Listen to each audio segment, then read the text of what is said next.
Not sure if what you're dealing with is actually narcissistic abuse? Well, by the end of this video, you're going to know exactly what abuse tactics are commonly used by destructive narcissists, and more importantly, what you can do to end the abuse cycle. For the best advice on how to finally heal and recover from codependency and narcissistic abuse, subscribe to my channel and hit that bell to be notified when I post new videos throughout the week. Now, before we dive into the top 10 abuse tactics that destructive narcissists use, it's important to understand that these people really don't love themselves. Actually, they're very shame-based. It's the idealized image that they convince themselves that they embody that they actually admire. But deep down, they feel the gap between this persona and facade that they show the world and their deeply shame-based self. Now, they work really, really hard to avoid feeling that shame. So to fill this gap, narcissists use a lot of destructive defense mechanisms that destroy relationships and cause a lot of pain and damage to the people who love them. So let's dive into the top 10 abuse tactics commonly used by destructive narcissists. Number 1, verbal abuse. We've got to remember that we're dealing with insecure bullies here. So they're going to diminish and demean you. There's going to be an awful lot of criticism and moving goalposts. They accuse, blame, shame, demand, threaten, and order. They use sarcasm, mocking, interrupting, raging, yelling, screaming, and name-calling. The bottom line message is simple. Who you are is fundamentally wrong, bad, or flawed, and anything you do or try to do is never, ever gonna be good enough. Let's not forget, these people are projecting their own sense of self-loathing and self-hatred onto the nearest target. If you're standing there, that's gonna be you. Number 2, passive-aggressive emotional abuse, such as withholding behavior. They withhold such things as approval, validation, affection, as well as outright ignoring behavior, like, for example, the silent treatment. Number 3, gaslighting. They intentionally work to cause you to doubt your own reality and your own mental competence. For example, that never happened. I never did that.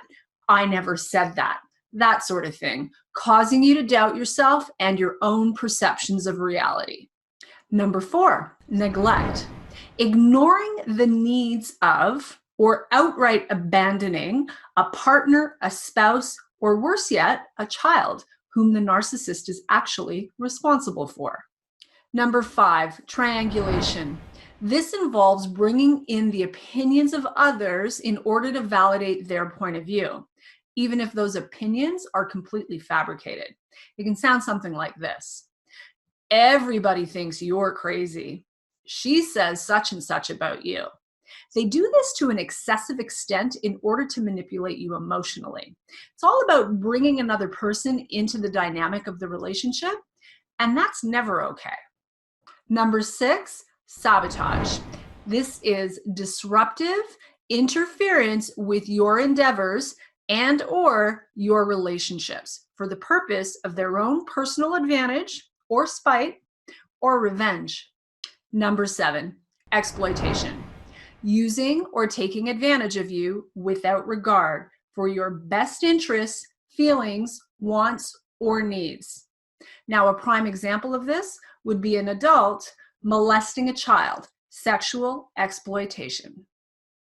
Number 8, the smear campaign.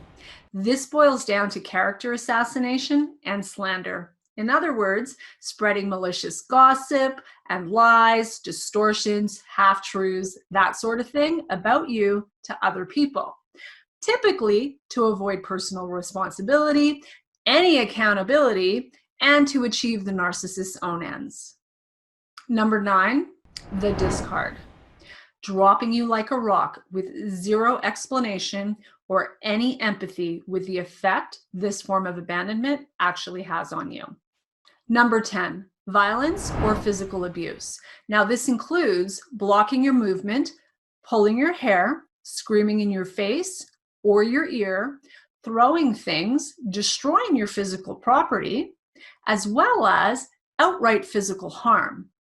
Let's not forget, these people are frightened deeply insecure, bullies at their core. Now, narcissism and the severity of the abuse exists on a continuum, right? These are not black or white issues. It may actually range somewhere between ignoring your feelings and outright violent abuse. The bottom line is someone who lands on the spectrum of destructive narcissism is not going to take full responsibility for their behavior. And if you're already living that, the likelihood that that's going to change, slim to none. Now, if you're anything like me, you experienced all of this within your family of origin first, which sets you up with subconscious programming to continue to attract more of the same in your adult relationships. Now, here's what's true. This doesn't change these subconscious magnetic relationship patterns that we carry until we actually do the healing and recovery work required to heal and recover from codependency and narcissistic abuse. So now that you know what abuse tactics are commonly used by destructive narcissists, what do you do when you realize what you've been living is actually narcissistic abuse? Well, I've created a free introductory web class that will teach you the 5 shifts people all around the world are using to fully and finally heal and recover from codependency and narcissistic abuse, so you never fall prey to emotional manipulation or psychological abuse ever again. The link to that free introductory web class can be found in the description below. Now, if you like this video, be sure to hit that like button and subscribe and share it with your friends. And comment below and tell me what your biggest takeaway was. I look forward to your feedback and giving you some responses as well. Until next time, know your value.